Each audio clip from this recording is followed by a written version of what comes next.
Hey, everybody. Mark and I have over 20 years of experience as therapists and as addicts in long-term successful recovery. We know better than anyone what works and what doesn't to break out of porn and sex addiction, heal betrayal trauma, and reclaim your relationship. And we've poured all of our personal and professional recovery and healing experience into a first-of-its-kind program for addicts, spouses, and couples. We call it Dare to Connect. At least 4 times every week, we engage with you in real time, in the trenches, giving you the knowledge and the tools to take back your life and relationship. Whatever else you've done on your journey for healing and recovery, you've never done anything like this. Mark and I, we've made all the mistakes, so you don't have to. Don't reinvent the wheel. We all know tomorrow never comes. Look, don't wait one more day to change. Claim your free 2-week trial today at daretoconnectnow.com.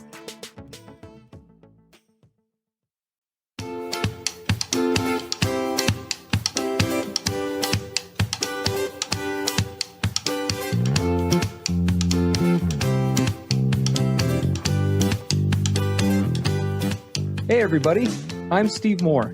And I'm Mark Castleman. We know the pain and heartbreak of porn and sex addiction. And we know the triumph of breaking completely free.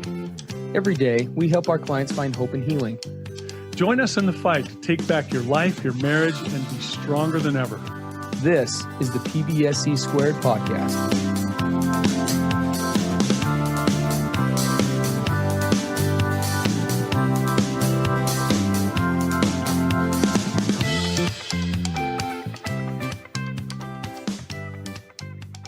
Hey everybody, Mark and Steve on the PBSE podcast. This is episode 251.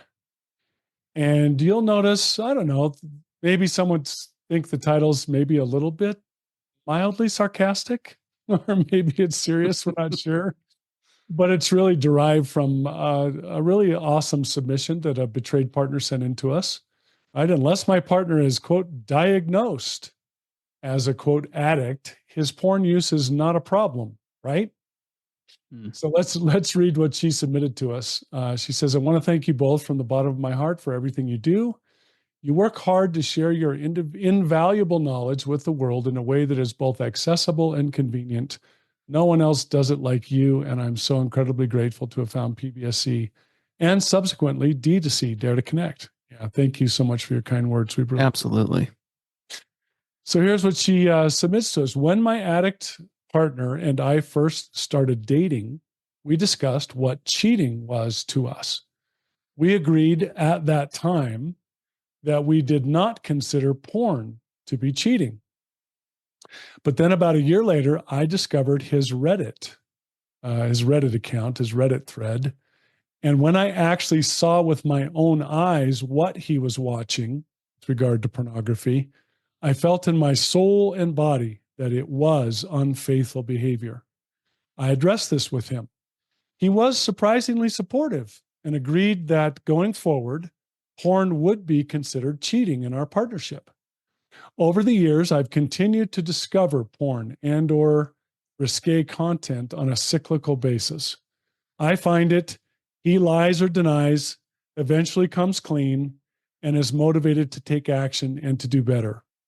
He will do great work for a few weeks or sometimes months, and then eventually slip and fall back into it. Most recently, he found himself watching porn at work. He, quote, finally, close quote, got a therapist, but after just a few sessions, he began to complain that he didn't like the therapist and wanted to try something else. I signed us up for Dare to Connect. When I told him that I'd done that, he got angry and said he needs an actual diagnosis and for, quote, someone to specifically tell him that he has a problem, close quote. I was so angry. Can't he see that if he is unable to prevent himself from watching porn at work, that this is a problem? His slips happen every few months or so, and I think that's why he believes that this is not an addiction. So here's my big question. At what point do you consider porn use to be an addiction? To me, it seems like it's neither here nor there, as it's a behavior he has been unable to discontinue, no matter how infrequently it happens. I believe he needs support and tools to help navigate this habit. But it seems as though he believes not having a quote diagnosis means he doesn't have a problem. Well, that is quite the submission. And yes, again, we do appreciate the kind words. So this subscriber is actually both in the she subscribes to the podcast, but she also attends our Dare to Connect program. Yeah. Which we thank her for and are grateful for, and would love to have you all come try that 2-week trial for that at daretoconnectnow.com. You can grab that anytime. Love to have you come and join us over there. But because she sent this through the podcast, we'll go ahead and we'll address it here. We also, of course, address those things live on the show as well. And this is not a new topic for us. Mm-hmm. We have done similar podcasts to this in the past, although it's been quite a while since we've done this. But it does hit on an important problem that many of those, primarily guys, right? But also, although we do work with women too, it describes the dilemma that many quote unquote addicts or suspected addicts or partial addicts or porn users or whatever you want to call them, right? Face that they and their partners face in these early stages where the person struggling has not yet really come to grips or a full accounting of the significance of what's going on, either for them and or for their partnership. And Mark and I both can really relate to this. I'll out myself here. And I was, I guess you could say, maybe a quote unquote more far gone case. At the time I got into recovery, I was a therapist. I was licensed. Like, I had training in this area. Hell, I was actually running an addiction recovery group for chemical dependency at the time.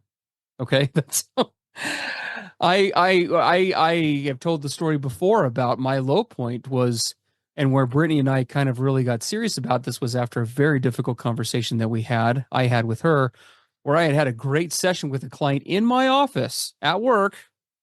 And right after, feeling the buzz of a great session, I'd said good things to them. They left my office with hope. I literally pulled up porn right on my work computer, and full knowing the risks I was taking with that professionally and otherwise.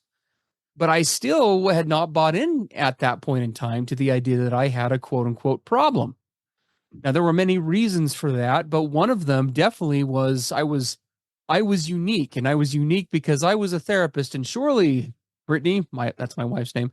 Surely, hun, I would know if I had a problem. I treat people for a living. Don't tell me I have a problem. I am, right? Every guy that struggles with an issue like this, we all have these kind of different layers of defense that sometimes we are trying to avoid the uncomfortable or abscond accountability, or maybe we are in a place of legitimate denial where we just have not yet recognized how significant the issue is for us and or the person that we're with, and or for the other things like work or whatever. And our cycle very much looks similar to what's being shared here. Brittany would share concerns, and I would come up with reasons why I wasn't in a quote unquote full-blown addiction like everyone else, like she was saying. But the question I had to face was that really the issue? Very similar to what this guy is having to face, right? Okay, so does this meet the definition of addiction? Is that really the issue? And probably now, Mark, maybe this is a good time to just talk about, we're kind of segueing into it. Maybe we should just touch on briefly what an addiction is, right? Kind of the typical definition of one. How do you identify one? And some of those basics that we talk about with addiction. Yeah, and you and I, we went through this ourselves over years. We have faced this a ton with so many. It's in the thousands of people that we've worked with now over 20 plus years. There is this tendency to go into this debate about, is this an addiction? Is this not an addiction? Yes. Right, and all the levels and sub-levels of addiction. And is this just obsessive compulsive, or is it cross the line? Or is it just recreational? And you could endlessly debate what it is and what it isn't. Mm-hmm. For us, we could talk about, the diagnostic manual for addictions. Is this a literal process addiction like gambling and other things? But for us, the definitions become very simple over the years. Are you engaging in a behavior that has negative consequences of any kind? And despite those negative consequences, whether for you or your partner for your role as a parent, for your ability to be fully present and show up in your best self in all of your interactions in life.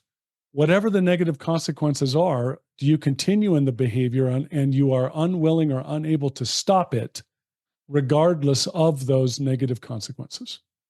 Yeah. To me, that's an addiction. Call it a compulsion, call it an uncontrollable urge, whatever you want to call it, right? Yeah. So there's a lot of ways to come at that, but we invite everyone listening to be very careful not to get caught up in the semantics of that. Because as you said, Steve, addiction happens on a spectrum. There's lots and lots of different layers and levels of it. There's quite a number of professionals today in the world who consider it absurd to talk about pornography being addictive at all. Yes. Right? There are others who are very adamant about the fact that it's not only a process addiction, but creates a literal chemical addiction in the brain and in the body. So there's all sorts of opinions about that. The bottom line is it creating negative consequences of some kind for you or others? And despite those, do you continue to engage in it? Yes. Now, there's some very telling things in her submission about him, and I know this is from her perspective, but we're gonna go with what she's told us about this. She talks about the fact that he engages in certain behaviors that are very addiction indicators, very much addiction indicators or obsessive compulsive indicators, because he does it in cycles. She'll catch him. The evidence will appear. She'll play detective. He'll first lie and deny, very clear part of addiction or compulsion. He'll then come clean, and he'll then start, quote, doing good for a while. And then that wears off, and then he's back into the same behaviors, and now we rinse and repeat. Those are telltale signs of an absolute addiction compulsion scenario, right? That whole addiction. And we just finished doing an entire month in Dare to Connect on the addiction cycle and the addictive system, helping the guys that we work with to identify what that looks like for them. So a lot of what she indicates here shows that he is indeed in a place like that. And then, of course, what's shouted at you and me, Steve, was the increase in the risky behaviors. Yes. Now it's entered the workplace, and he's actually engaging in behaviors that could literally destroy he and his partner's financial situation and future. Yeah. So a lot of telltale signs, if you wanted to look at it that way. I mean, it's a very well-known fact, if we talk about that for just a second, what Mark ended with there.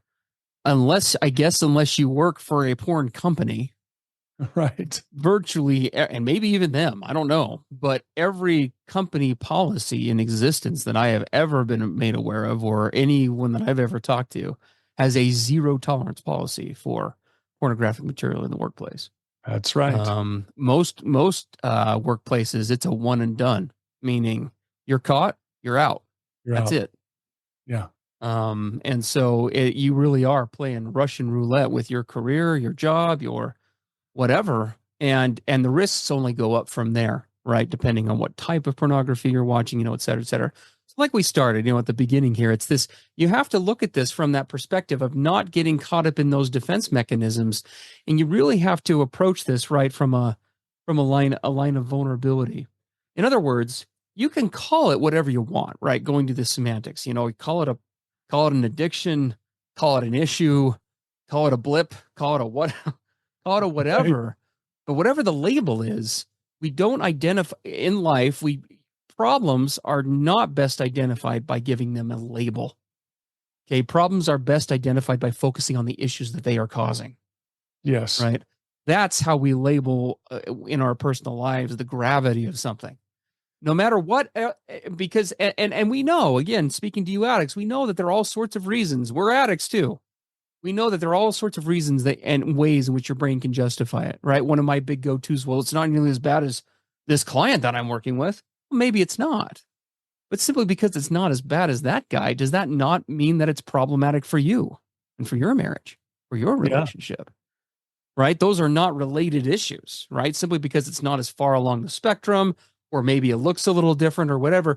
Each of us has to cultivate that willingness and vulnerability to be open to the idea that whatever I may think about this, especially when a partner's involved, whatever I may think about this, and however distorted or clear-minded my thinking may be, this is clearly impacting my partner.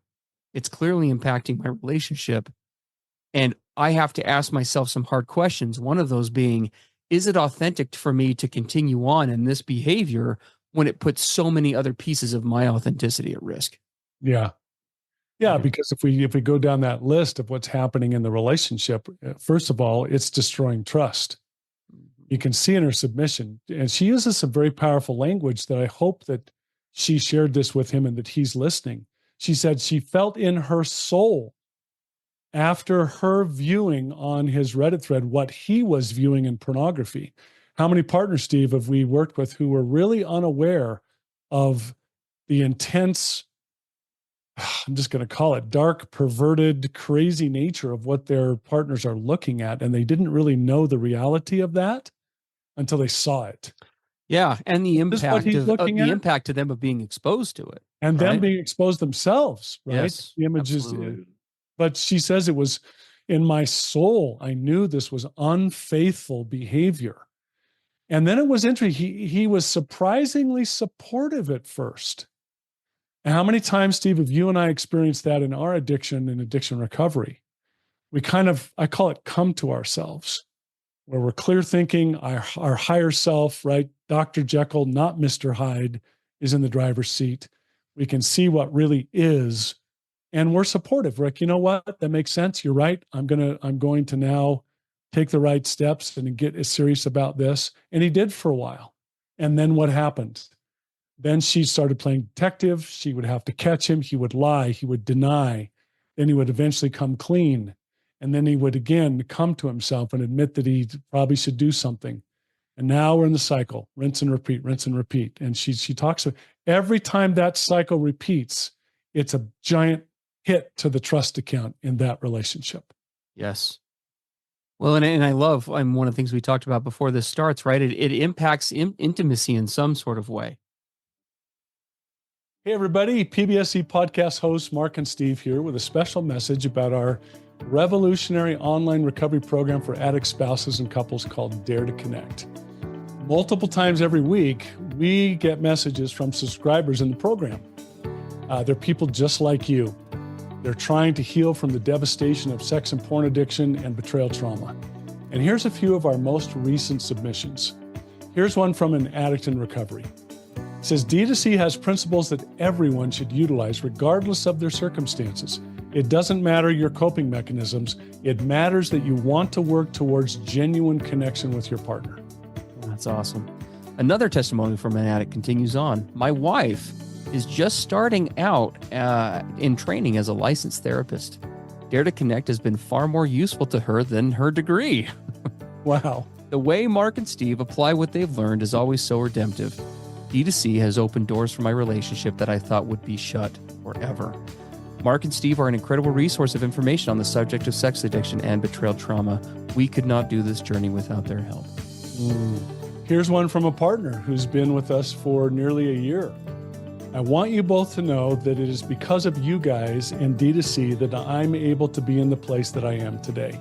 I will always be grateful to you both for your feedback and prompt replies to my questions.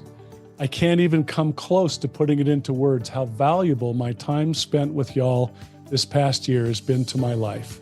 Thank you for everything you taught me about betrayal trauma and boundaries and thinking errors and loving myself and making myself a priority and standing up for myself. Love that. Love that submission. And then as we close out here today, guys, one more account from another addict in recovery. I wish I had a platform like this 14 years ago where I could have learned and done the hard work of recovery before I had done all this damage to myself and to my spouse. And to be candid with all of you, that's exactly why we created Dare to Connect. Mark and I found ourselves in that place. Messages like these and the others like them, they're what Dare to Connect really is all about, guys, and why Mark and I do what we do. Whether you're an addict or a partner of an addict, and no matter where you find yourself in the recovery process, Dare to Connect can take you to the next level. Don't wait another day to catapult your recovery forward. Today is your day for change. Visit us at daretoconnectnow.com to pick up your free 2-week trial of Dare to Connect today. And I remember, I'll be honest, I mean, I'll level with you all. I remember being, again, in this addiction state and thinking, well, it's not impacting our intimacy. We still have great sex. And we did. Yes. But was it impacting our intimacy? Absolutely. Maybe not necessarily physically, at least not at that point it wasn't, although I'm sure that wouldn't have taken much longer. But it was most definitely impacting our emotional intimacy on every level. Brittany was feeling less and less safe with me, feeling less and less connected to me. And can I add one more thing that's really vulnerable? She was less and less proud of being married to me. And that took both of us a long time, I think, to actually acknowledge and wrap our heads around, because that might have been one of the hardest. She was losing respect for me.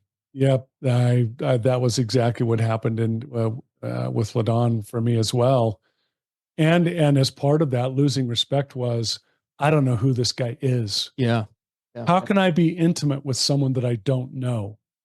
How can I truly connect with someone who won't show me his whole self, where there's secret behaviors going on behind the scenes, and I have to find them out?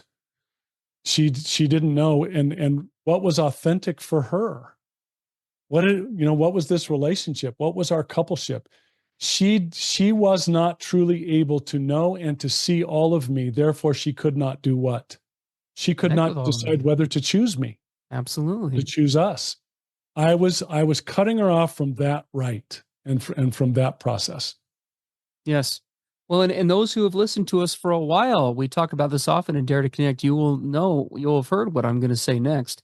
Over time, Mark and I have had many conversations about this, and between the two of us, we bring something like 30 to 40 years of clinical experience to the table working on this issue, to say nothing of even our own personal experience.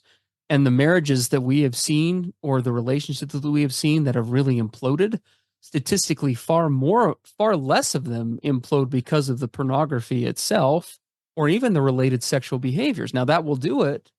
But what's the bigger thing, Mark, that we always talk about? It's exactly what Mark is talking about right now. Is this idea of things become so foreign because trust becomes so low, safety becomes so diminished.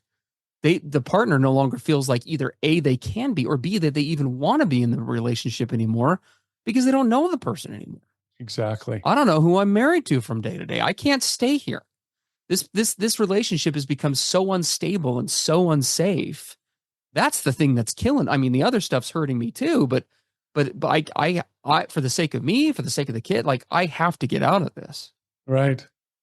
Right. And on top of all that, and on top of all the rest of what they already face in their lives as living in this world, this introduces a whole package of unnecessary conflict and discord. Yes. That we don't need to add to the heap of life. Right. So there's that whole part of it. And you can see that he's exposing the individuals and the coupleship to increasing amounts of risk, job risk, financial risk, who knows what, the other kinds of risk. So there's a lot going on here. Mark and I have both personally worked with men who make more in a year than either one of us will probably make for the better part of our careers, who literally lost everything financially. Yes. Because they were doing exactly what this gentleman is doing. Yes. It happens. It does. It happens. And so anyway, we're not trying to scare anybody straight. We're simply just trying to, kind of introduce you to the full impact of what you're really dealing with here, because we know that many who listening to this episode that need to listen to it are where Mark and I were once upon a time, where you've got all these reasons why you are somehow unique from the other people out there. And that's probably one of the big first steps, right? Is coming to recognize that you're just not. Yeah. And in that vein, let's a couple of addicts, let's talk to the addicts out there, or the ones who are in denial or don't know if they are, or are arguing about it or debating it or whatever. I mean, we let go of the diagnosis issue, the debate, the arguing about what level you're at or you're not, and let go of all that and just consider a few basic things right now. And there's some questions. Are your actions or your lack of action, are they creating some scenarios? Is it causing any discord or disconnection in your coupleship? There's one question. Is it distancing you from your partner? Mm-hmm. Right? Can you authentically say, after, I mean, I never could answer yes to this if I was being real. Oh, wow. After that week of porn binging, and it wasn't, and let me just say this. It's not even because Brittany, whether she had caught me or not. Can you authentically say after a week of watching porn, or hell, a couple of minutes after watching porn, you're like, oh, thank God I did that. I really feel more connected to my partner now. I mean, Yeah, really think about that question for a minute. Can you say that? Yeah, after indulging in porn, do you really feel like you have come out of that experience as your highest, best self? Yeah. You Gosh, I feel feel so much closer. authentic. Oh yeah, I felt I'm really at the top of my game now that I just finished that viewing session. Absolutely. Right. Is it taking me closer, right? Or further from where I want to go as a person? Mm-hmm. Same kind of scenario we just proposed, right? If I look back over my last year of porn use, make an honest to God list, guys, if you're listening to this. Make a pros and cons list. How has porn, I know this is going to sound silly the way I phrase it this way, but I mean, be real. If you want to be real, then be real. How has porn, here are the pros and cons. How has porn enhanced my career? Make a list. How has porn put my career at risk? How has porn enhanced my marriage? Make a list. Right? How has porn diminished, right? Impacted the way I feel about myself. Yes. How has porn helped me develop my talents, abilities, my strengths, my gifts? I mean, that A/B list can be really long. Is it building me up to my truly authentic, whole, amazing self that I want to become, or is it diminishing me and tearing me down further? Yeah. Absolutely. Where does it take me? Well, and kind of the summation question of that is, at the end of the day, guys, and this is where we encourage every guy, and we talk about this often in D2C, is to get healthily selfish with themselves a little bit and really just ask the real question. Is where I am at, right, and where my conduct or lack thereof, is it really taking me where I want to go? If I set aside all the other stuff, my spouse or my partner, my job, any of the other things, and I just sit and kind of put myself in a vacuum for a minute and self-assess, am I honestly happier or more connected, or any of the things that form up the foundation of happiness for me in life? Am I any of those things more as a result of this or less so? Yeah. So do I feel proud of myself, those behaviors, or not?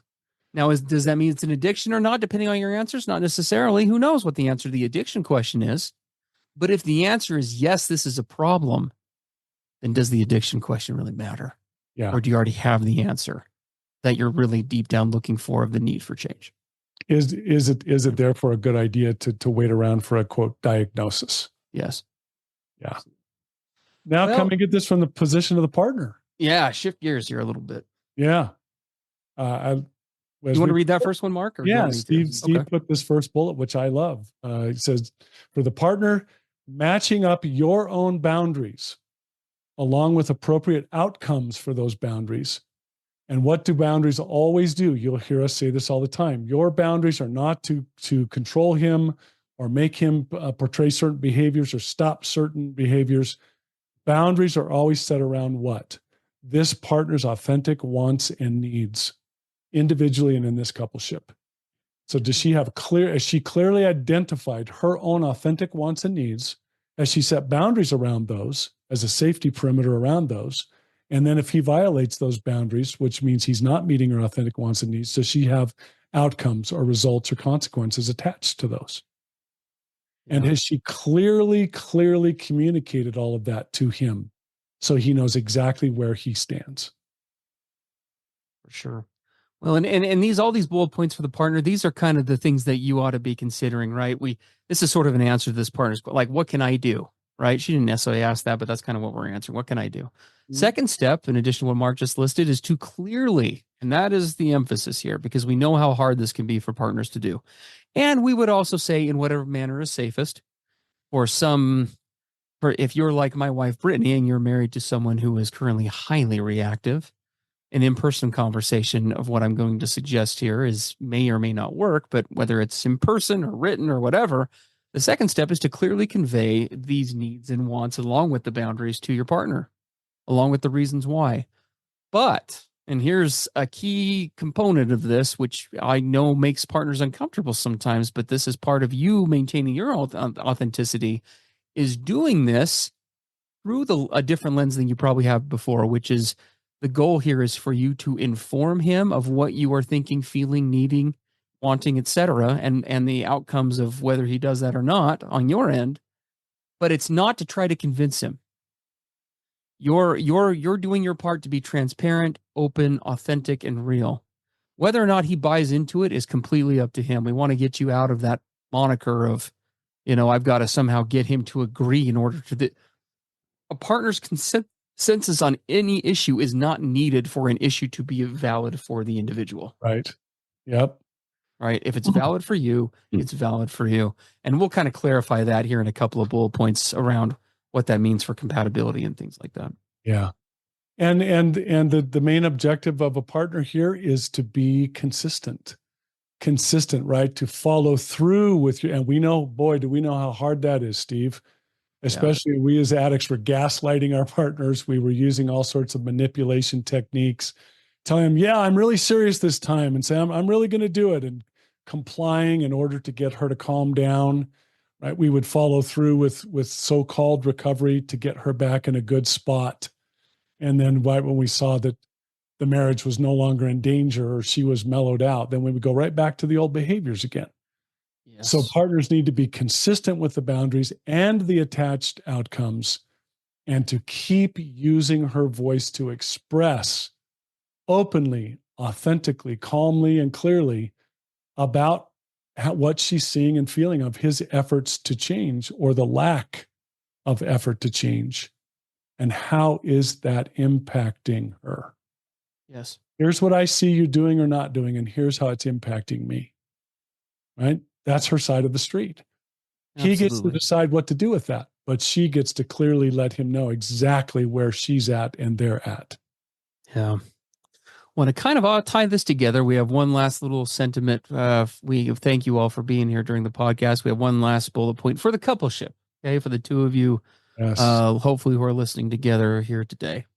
At the end of the day, and Mark put this together. I love this. This is about collaboration and compatibility, not about control, coercion, or compliance. We could do a whole week worth of Dare to Connect episodes on that statement because I think it's really well said, but it is. At the end of the day, relationships are healthy ones, are relationships in which we have the freedom to choose.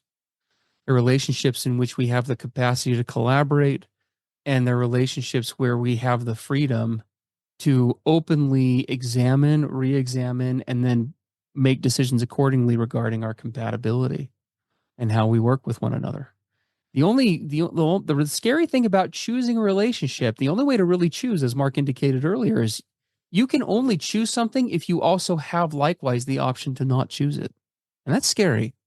It's scary to consider that. Nobody wants to look at that. That used to scare the hell out of me when I would hear that in therapy. Oh, yeah. Because that was just a non-starter, losing my marriage. But in order to really choose Brittany, I had to consider the alternatives and ask myself the questions we've talked about today. Which one am I really happiest with?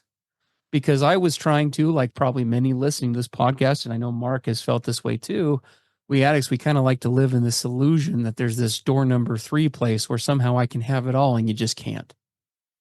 Right? These two worlds, this world of connection with a partner and trust and intimacy and all the things that go with it, and the world of connecting with the unreal, the fake, the synthetic, the manufactured, the fantasy.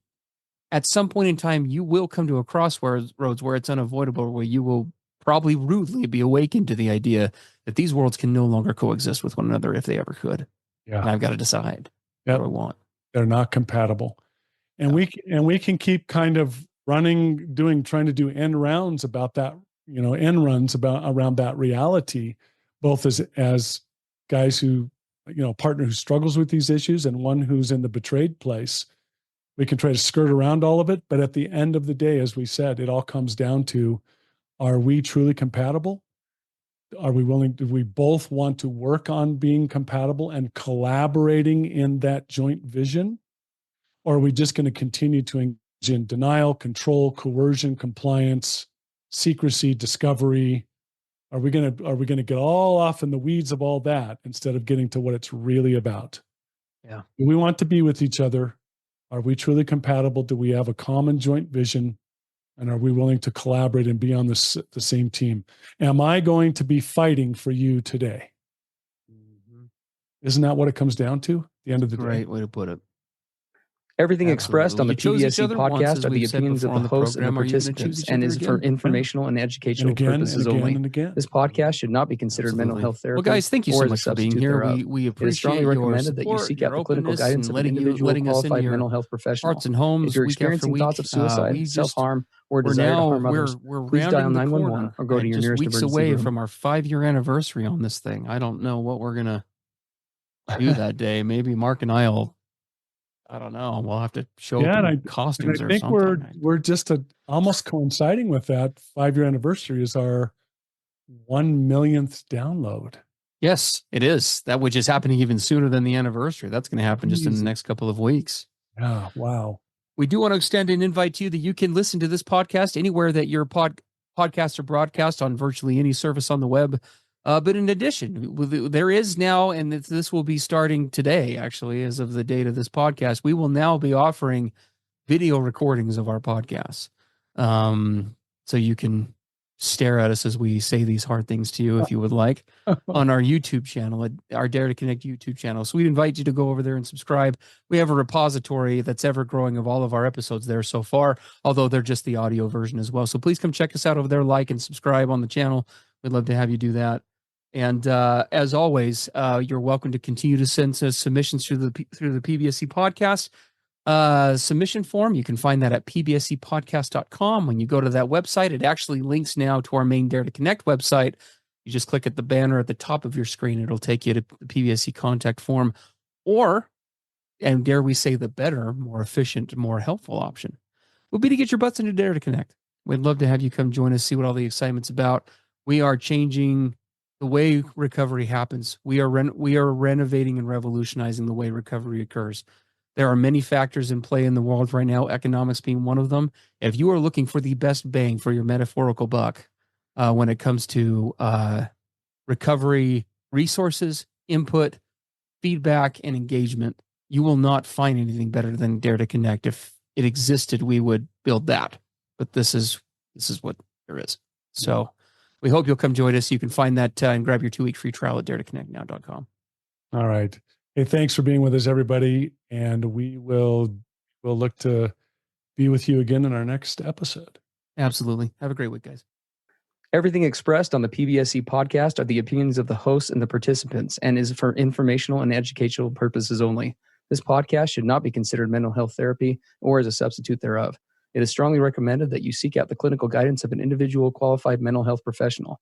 If you're experiencing thoughts of suicide, self-harm, or a desire to harm others, please dial 911 or go to your nearest emergency room.